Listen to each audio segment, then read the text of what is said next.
على عهدي على ديني على أرض تلاقيني أنا لأهلي أنا فديهم أنا دمي فلسطيني فلسطيني فلسطيني.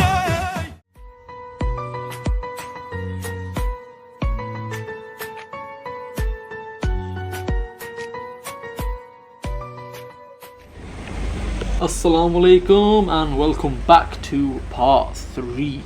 Today's vlog we are starting it in Bethlehem, and if you all remember where Bethlehem is mentioned, it's mentioned in the story of Nativity in Christianity, but for the Islamic history and for the Muslims it's the birthplace of Hazrat Isa alayhi salam.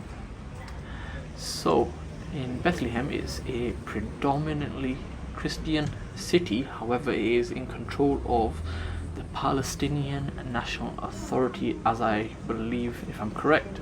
So ये शहर पूरा फ़लस्तीन के control which है, and you know we're going to walk through the streets here and just have a little bit of a tour basically around the area. Essentially we're walking up to the top of the city to the inner kind of square, and there will be the Church of Nativity, which has the birthplace of Hazrat Isa alayhi salam, and that's the ziyarat that's going to happen there. The actual birthplace itself is in a very, very small chamber. Now a lot of Christians come to there obviously to pay their respects as well, so it is a very, very busy site for all religions. So in that sense, you know, we did struggle to see it, I'll be honest with you. I did have a chance to go inside the church.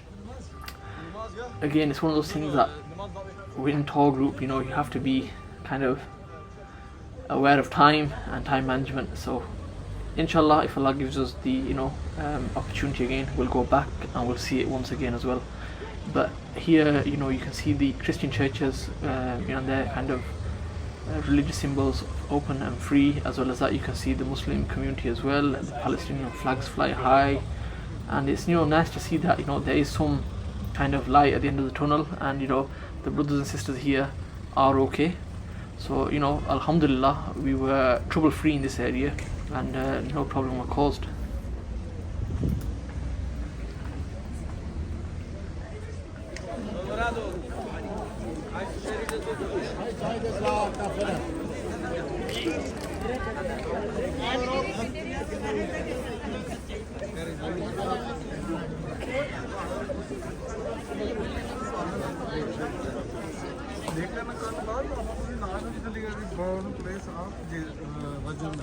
We are standing in front of the Church of the Nativity. This is the church where Nabi Isa alayhi salam was born. And you hear me now? Okay, again, this is the Church of Nativity where Nabi Isa alayhi salam was born. He was born in a cave ghar under the church, and the first basilica erected by Helen, the mother of Constantine. She came to visit the church, and in that time she found a temple erected by the Roman Emperor Adrianus. She removed the temple and she found the manger intact, the cradle where Nabi Isa was sleeping. So inside there's a cave, and above the cave is the church. The church we see now, it was erected by whom? By Justinian, the emperor, in the year 529. Because the church one time was destroyed by the Samaritan, the Jewish people who were living in Samaria. They revolted against the Christian and destroyed the church in 527. But 5 years later, it was erected by Justinian, and the church belonged to 3 Christian denominations. That church you can see over there, that is the Crusade. That is also the Crusader cross, that's Catholic. The middle one, you see the cross, this is Greek Orthodox, and the right hand side, this is Armenian. So 3 churches in one church. The main door was 6 meters high. Look, the frame. But in the past time was a market here, and many people, they used to ride their horses inside the church when the door is high, so the camel, it's easy to go inside. This is why the Crusades, when they came, 5 countries, they lowered the door. So that door done during the Crusader period, and the first king of the Crusades, he was crowned here. King Baldwin I, he was crowned in the Church of the Nativity. The people here celebrate Christmas 3 times. That church, 24th of December, and this one is 7th of January, and the Roman Catholic, this is the Armenian, is 17th of January. 3 different calendars. That is Omar Mosque. And behind is the old city of Bethlehem, which is dating the Ottoman period. Now we go inside slowly, slowly. All the men want Oh, there's a bit of a step in it. Thank you. Oh wow.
Look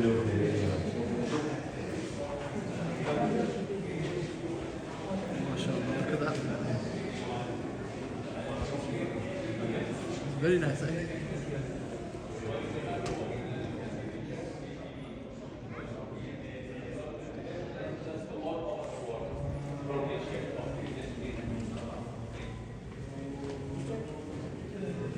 اللهم إنا نسألك في سفرنا هذا البر والتقوى ومن العمل ما ترضى. اللهم هون علينا سفرنا هذا واطوي عنا بعده. اللهم أنت صاحب في السفر والخليفة في الأهل. اللهم إني أعوذ بك من وعثاء السفر وكآبة المنظر وسوء المنقلب في المال والأهل والولد. صدق رسول الله الكريم. 2 millions, we are 15 millions, we are 20 millions. But we want to be together, one hand. Al-Aqsa Mosque, it's not only for Palestinians. Masjid Ibrahim alayhi salam, it's not only for Palestinians, it's for all Muslims from all of the world. Why you come here? Because it's important place for you. So because this reason we need people to come here to see. Inshallah we will never give up. Never, brother. Inshallah Al-Aqsa. So ahead of us, before we go into Masjid Ibrahimi, is Israel checkpoint. You have to go through the security check gates, and as much as it's uncomfortable, it's something we have to do. And may Allah, inshallah, give strength to the Palestinian Muslim brothers and sisters there under the occupation. And we were all there for a short stint, but it was definitely an eye-opening experience and definitely a learning curve. Brother Saj, we're going through the gates. Are we going through the gate? I'm going through the gate, and guys, so today we are at the Ibrahimi Masjid. We're going to walk there, I think. We're gonna walk towards there. This is the apartheid land where we are not allowed to cross without a passport or a valid visa.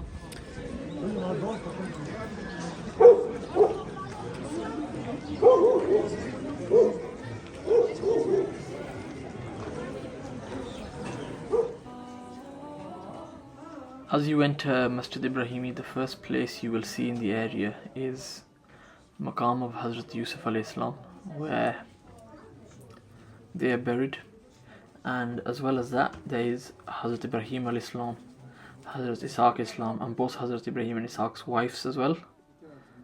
So 4 qabr for them, and the 5th have been Hazrat Yusuf. Now when you see Hazrat Ibrahim alayhi salam's qabr, you will also see a little partition, as the other half of the masjid is actually a synagogue that's been occupied, and in there's also Hazrat Yaqub alayhi salam's qabr, which you can't see. It's all restricted to the Jewish community, so it's a bit of a shame, but that's the situation there at the moment.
Sayyidina Yunus alayhi salam. If you collect all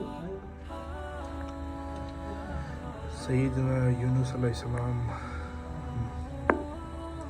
Assalamu alaikum.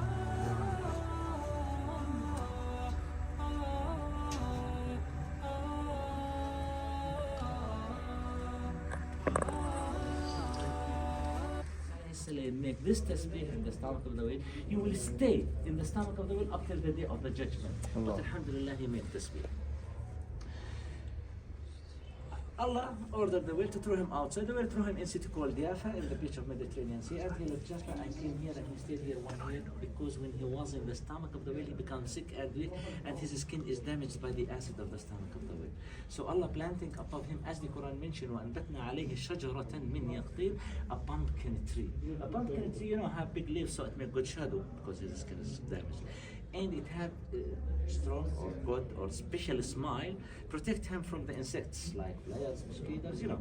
And there is kind of food and medicine in the pumpkin tree, subhanallah. Prophet Yunus needed it. After a year, he became well, he returned back to his nation in Iraq to see what happened with him. Assalamu alaikum everybody. So we're in Masjid, last day here, it's Fajr time. And the experience has been surreal every time we leave the complex of the Al-Aqsa or even the Masjid here.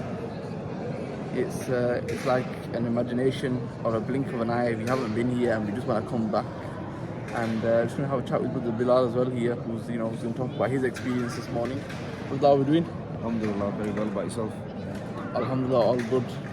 Do you want to go back home? I don't want to go back home. Not really, to be honest with you. It's beautiful, isn't it? It seems like we just come yesterday. It's like a blink of an eye. But even walking down towards the Masjid Al-Aqsa compound, it's just beautiful. It's some days, I know I don't like being late to namaz, but do you know when you can hear it as you're walking? Towards the mosque? Beautiful. Yeah, it's just echoing. It just echoes around. It's just bouncing off the walls. It's beautiful, isn't it? Yeah, it's and really beautiful. Yeah. I'll have to say, when everyone here says Ameen together, yeah, that's really. It's something else. Yeah, that's beautiful and all. What are you saying to that? But overall, it's just even when you're walking down and you're walking down the same path and be like, oh, I didn't know that was there. I didn't know that was there. You're learning something. You see something new every single day. You know what else is good? The fact that we just, it's like, we're all going to the same direction. Everyone's coming from different directions together, and everyone just comes into the masjid. And it doesn't matter what language anybody's speaking. Everyone's got a smile on their face. No, 100%.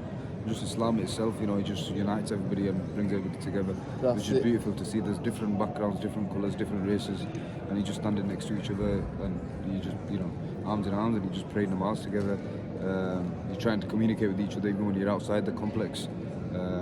Some people are they're just talking from the heart, man. You pick up certain words in their conversation, and you just like, you know what? They're saying something nice to you, and you're just saying something nice back. 100%. Dilen al-Galon, yeah. Yeah, I don't want to go back. I wish I was able to extend it for another 2-3 nights, but inshallah, we'll be back at some point, innit? We'll be back sometime this year. That's a promise I've made to myself. We'll be back sometime this year. And we've got a Brother Sad just finishing his Quran as well. We'll have a quick conversation. Brother, how are we doing over there? I was reading his dua. We'll let him finish up and then we'll catch up. We don't want to interrupt that. I don't want to become a no-go now inside the mosque. But honestly speaking, bring yourselves here, bring your families along. Bring your kids along. Even in our group itself, we've had loads of families. There's not loads of families. There's loads of females that have come into the groups in different hotels. We've just been seeing a lot of families here. And it's very important for the youngsters. There's been lots of people who brought children, maybe 3-4 years old, no bigger, and they're learning this and experience. It's like you can go on holiday to all sorts of places, sit on a beach somewhere, but you're not going to learn anything. You're just going to rest, go back home. Here, you're going to rest, you're going to learn, and you're just going to have a different energy. And keep in mind, Masjid Al-Aqsa was the first point of Qibla, wasn't it? It was the first Qibla in Islam for about 16 months, is what we've been told. Yeah. It's just...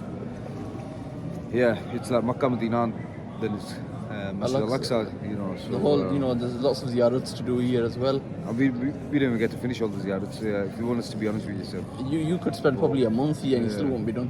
You just need to keep coming back and you learn more and more and more. It's beautiful, all the prophets had prayed together whilst Prophet Muhammad sallallahu alaihi wasallam was leading the prayer before they ascended up to heaven.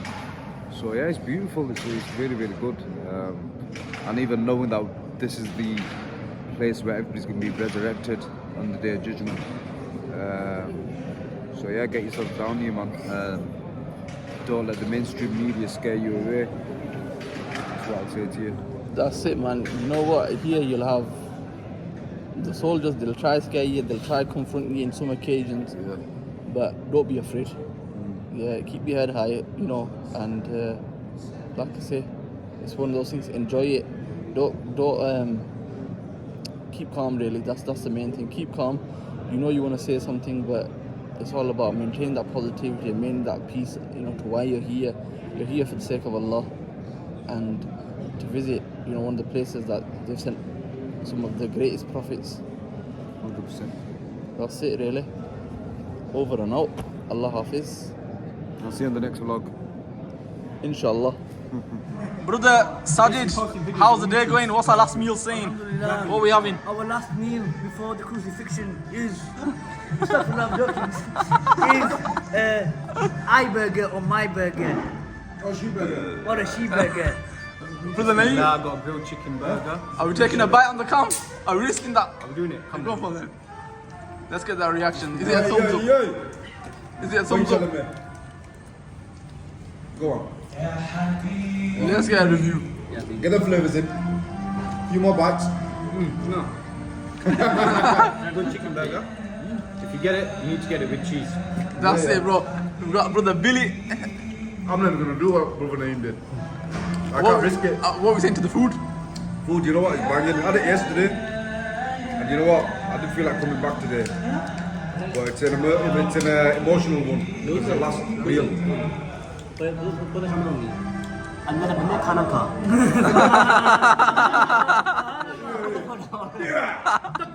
Allahu Akbar.